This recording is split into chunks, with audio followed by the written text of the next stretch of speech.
գրանցվեք։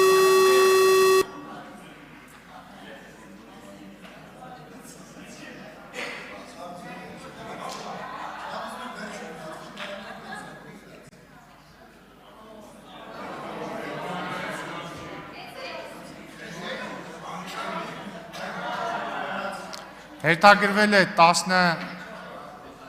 թե 5, 14, պատգամավոր առաջինը Գառնիկ Դանիելյանն է, համեցեք։ Հանում եք։ Լուրջ։ Չէ, չեք հանում, լավ, ափսոս։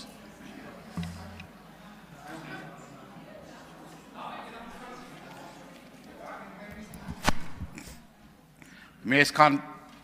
կպական պատգամավորներ գրանցվել են երևի ինձ հակադարձելու համար, ողջույն սիրելի աշակերտներ, սիրելի հայրենակիցներ, բայց պարոն Ռուբինյան, այս ընթացքում այդ 10 րոպեանոց ելույթներին ոնց որ այն մնացած ելույթների ժամանակ չէիք ասում, որ Դե գոնե ելույթի կեսը թեմային էին նվիրում, եթե դուք էլ կեսը թեմային նվիրեք, դեմ չեմ լինի։ Իսկ թվում է այն հարցերը, որ պիտի բարձրացնենք մեր ժողովրդին, մեր հանրությանը հուզող հարցեր են եւ շատ կարեւոր է, որ այս ամբիոնից խոսենք այդ թեմաների մասին։ Նախ պարոն Բասիլյան, ես երևի ձեզ այդ արդեն հետայսու փաստերով խոսեմ եւ դուք արդեն ձեր այդ կասկածելի է, որ ասում եք կասկածելի է եւ այլ։ Հայաստանը փոքր երկիր է եւ եթե հարց կա, այդ մարդու հետ կապված բոլոր անցած ճանապարհի եւ այլ, շատ կարճ, մի 5-10 րոպե կարակ հետաքրվեք եւ բոլոր ձեզ հուզող հարցերի պատասխանը ստանաք, բայց ես ուզում եմ մի կարևոր հարցի անդրադառնամ, դուք խոսեցիք մի զգայուն թեմայի մասին, որի եւ արձագանքն ա տվել հայհեղափոխական դաշնակցությունը եւ մասնակիցն ա եղել։ Եվ եթե պետք է դրա տեսանյութերն էլ կա, դրա մասին բավականին հրապարակային հայտարարություններն էլ կա, այդ հայտարարություններն էլ տեսանյութերն էլ կարող եմ ձեզ ցույց տալ, բայց ուզում եմ որ դուք դրանից հետո համարձակություն ձեռք բերեք եւ ներողություն խնդրեք սխալ պնդումների համար։ Ես երեք իմ գործընկերների հետ առիթ ունեցա շփվելու մեր հերոսացին ծնողների, անհատության մեջ գտնվող ծնողների, իրենց հարազատների հետ, իրենց պահանջով ես եւ իմ գործընկերները հանդիպեցինք ընտանիքի անդամներին եւ ուզում եմ առիթ օգտագործել իրենց կոչը եւ հորդորը փոխանցելու իշխող մեծամասնությանը եւ ձեզ, պարոն Քոչարյան, այդ մարդիկ հետեւյալն էին ասում, որ ունենք տված խոստումներ 44-օրյա պատերազմի քննիչ հանձնաժողովի զեկույցը հրապարակելու, իրենց խոսքերն եմ փոխանցում ձեզ։ Դե խնդրում եմ հանդիպեք այդ մարդկանց հետ եւ այդ մարդկանց այդ նույնը ասեք։ Մարդիկ պահանջում են քննիչ հանձնաժողովի զեկույցի եւ ես չէի կարող առիթը չօգտագործել եւ դրա մասին չասել, իդեպ նաեւ ես եւ իմ գործընկերները բազմաթիվ այլ առիթներով խոսել ենք դրա մասին։ Սիրելի հայրենակիցներ, մենք հիմա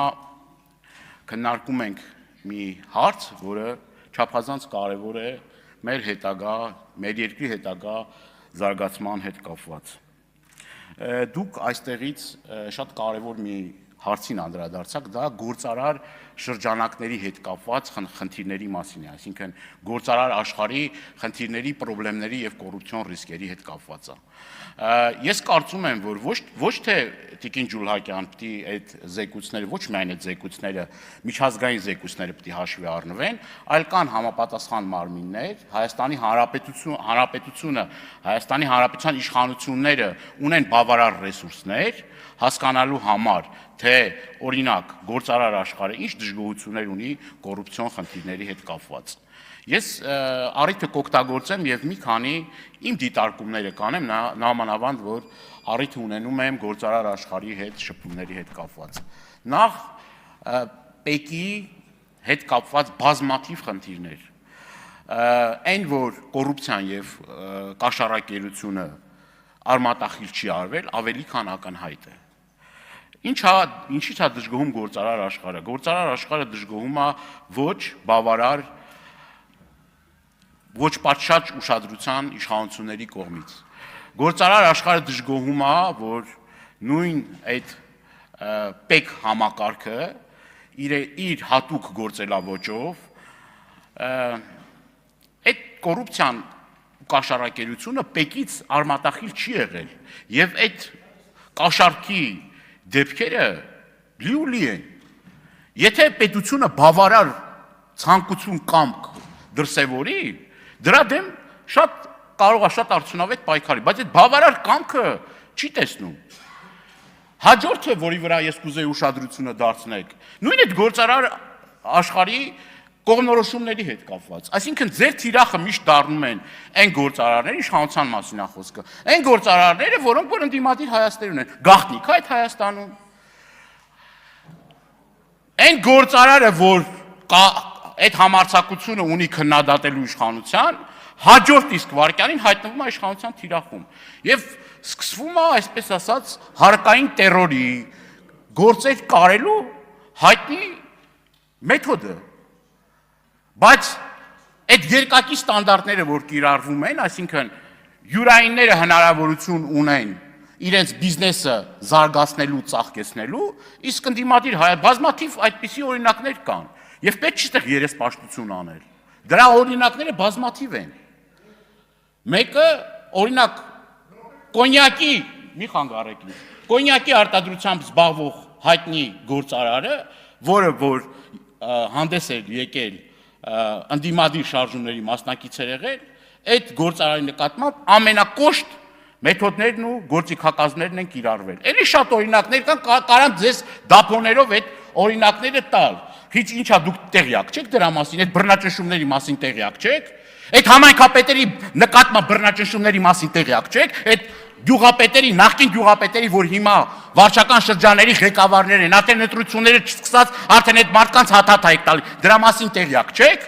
Տեղյակ չեք, թե ոնց է կանչում այդ մարդկանց եւ ասում մեր համար չաշխատեք, խնդիր եք ունենալու, խնդրեմ եք ունենալու մեր համար չաշխատեք։ Այդ քրեական գործերը, որ հարուցում եք այդ մարդկանց վրա, տարիներով ձգձգում եք այդ գործը, որ ինչ անեք, որ ընտրական էլեկտորալ պրոցեսների ժամանակ օգտագործեք այդ ամեն ինչը, եթե հանկարծ ձեր համար չաշխատի, խնդիր է ունենալու, խնդրեմ է ունենալու։ Տեղյակ չեք դրանից։ Ինչի եք երեսպաշտությամբ զբաղվում, ինչ եք սուտ խոսում, կամ հիմա հեծը, որ խլել եք, այդ հեծում, ինչ գործընթաց է կատարվում, հեծը դարել է ՔՊ նախընտրական շտաբ,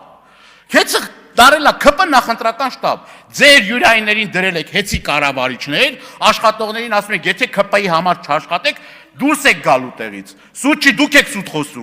եք սուտ խոսում, այս էլ երեխաները եւ Երեխաներն էլ են ներկա, ես համոզված եմ, որ իրենց ընտանիքի անդամներից, բարեկամներից էլ մարդիկ կան, որ հեծում աշխատում են եւ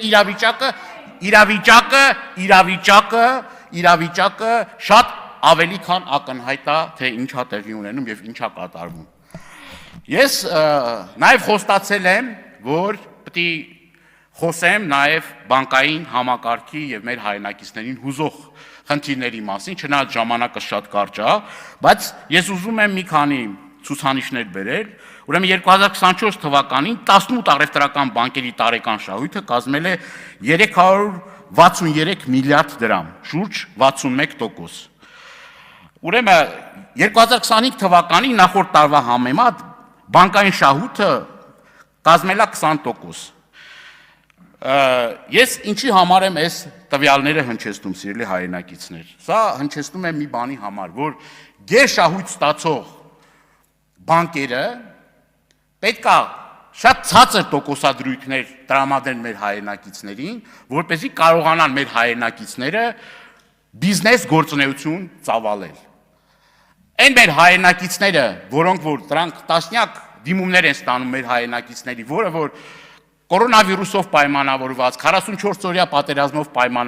պայմանավորված, տարերային աղետներով պայմանավորված, չեն կարողացել այդ ընթացքում սպասարկել իրենց բանկային պարտավորությունները, այդ մարդկանց գույքը ունեցվածքը ձեռքից խլում են։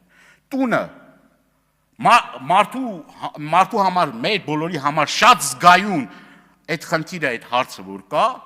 լուծում չի ստանում բանկերի կողմից, այսինքն այն